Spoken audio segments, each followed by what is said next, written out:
Okay, let's go back now to our first point. No, our first point is choose your circle. Please read Teacher Elmo sa Proverbs 13:20. Ngano jud kinahanglan ta mo pili sa atong mga ikuyog-kuyog. Alright, Pastor, akong basahon sa Proverbs 13:20 NLT. Walk with wise and become wise. Associate with fools and get in trouble. Okay.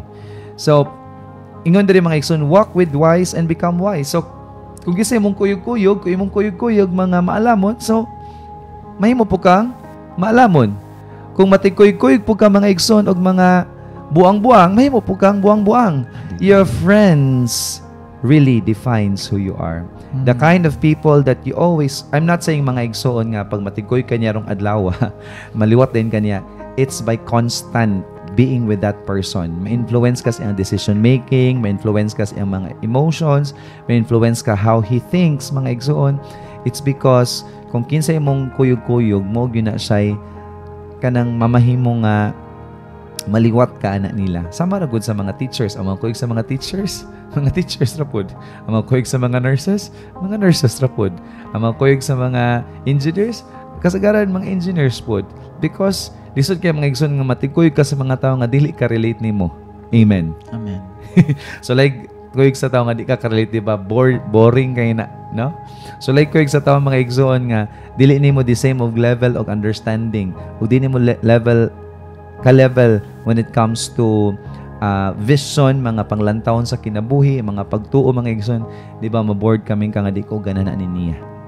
Amen, Teacher Elmo? Amen, Pastor. Amen. So, mao na, pili agyud ang imuhang ikakuyog. Amen. Unsay gusto nimong mahitabo sa imong future, pili aning mga tawhana nga naggunit na sila na nga klase nga future. Amen. Teacher Elmo, what can you say about that? Kaan, Pastor, kanang dapat kabalo ka mo choose sa imuhang circle of friends. Halimbawa, kung ganahan ka mo kuan, mahimong maalamon, dapat surrounded ka sa mga tao nga maalamon. Pero kung ganahan ka atong kuan, buang-buang, makig-uban na ka sa mga buang-buang, mga palainom. Pero kung ganahan ka mo kuan, mo improve imong kinabuhi, surround yourself with good people, with kuan ka ng mga maayong impluwensya sa imong kinabuhi. Amen, no? And also in Proverbs 12:26, Teacher Elmo, please read. Proverbs 12:26. Akong basahon sa RCPB, Pastor. Ang mataro nga tawo maiusa ka giya nga kanunay nagbantay sa iyang higala, apan ang dalan sa mga dautan magpahisalaag kanila. Okay, ingon diri sa NLT, the godly give good advice to their friends, like wicked lead them astray. So tungod kay kuyog-kuyog mamuho anak niya, so kung sa'yo mga advice mo, pwedeng imuhang masunod. Lisod kayo nga, kamumoy kuyog niya, lain yung advice nga imuhang masunod. So, kanang sige niyo magpaminahon mga igsoon, mo yun na siya maka-apekto sa imuha. Sa marago na inani ba, Teacher mo, kabantay ka, or mga kaigsunan ko nga namati karon diya o galantaw, kabantay mo, kung sa'yo mong perming lantawon sa Facebook, mo po na siya perming mo gawas. Algorithm. Sa algorithm, di ba? Or kanang sa TikTok. Kung si mo nagtanawon ka ng ilan man ang i-measure ko kung sa kadugayan nga video imong tanawon, mo pa ni masigaw si mo FYP ni mo nang gitawag sa FYP because it means for you page. Para nimo because mo imong hilig ba. So, kung kisa imong hilig nga kakuyog maigsoon or kung usay hilig nimong ganahang madunggan, mo po na imong gusto nga kuyugan. No? Munang it's very important mga igsoon to choose your friends because they influence you. Bisan pag may ka nga dili lagi maka-decide lagi sa kong galingon no mga igsoon. Kung kinsay mong kuyog maliwat ug maliwat gid ka ana nila.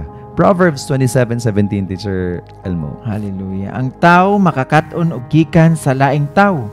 Sama nga ang puthaw mahait pinaagi sa puthaw. Amen. Ingon diri, as iron sharpens iron, so as friend sharpens a friend. Ang tinuod nimo nga higala mo katong mubaid nimo. Kung sige ra kay comfort imong kuyo gana niya, feeling na plastic gina siya. so lay og ko nang plastic to plastic, di ba, walay ma-sharpen ana.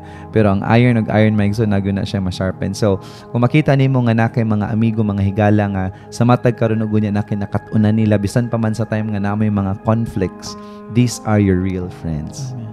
Pero kung masikag ko yung nila niya, murag walay conflicts or naman nag conflicts, pero murag wa kay nantiguhan, these are not your real friends. Maybe they have two-faced. Duwa ka buk ilahang character, no? Maybe nindot sila gato ba? Pero pag talikod, lahi day mga igsoon. So, it's very important, mga igsoon, nga sa matag karon gunyang atong mga friends, mamaymas lang sumbanan sa atong pagtubo for our growth and development. Kaya naman nakoy nadunggan man go Teacher Elmo, nakoy nabasahan ba nga, gusto ko nimo kayo, don't judge me. Like, ang akong interpretation sa ang gingon kay mura ba nani ba nga, whatever that I do, you don't care, you just allow me or you just tolerate me. Niko nga, if you are truly a friend to this person, dili nimo i-tolerate. Yes, ma-tolerate nimo ang mga mayo. What if mga dautan na yang gibuhat, would you tolerate that person? Di ba, kung tinod ka na igugma sa tao, igsuon ko, dili gyud ka mo tolerate sa mga sayop nga iyang gilakwan, no? Munang di ko mutuan ang main ka dito nga wa kay makatunan sa imong tinuod nga friend, na adyo kay makatunan sa imong tinuod nga friend. Kung di wa kay nakatunan niya, I tell you, hawa diya kay di na nimo tinuod nga friend. Gusto ra na siya nga okay ka para dili mo mag-away, okay ka, kinanglan mga igsoon na ginay conflict para na ay growth. Amen ba, Teacher Elmo? Amen, Pastor. It takes sun and rain to make the flowers grow. So, kung sige rag sun, Teacher Elmo. Patay. Kung sige rag rain, lata. Patay. Hallelujah. Teacher Elmo, no? Muna nakanindot niya ako ang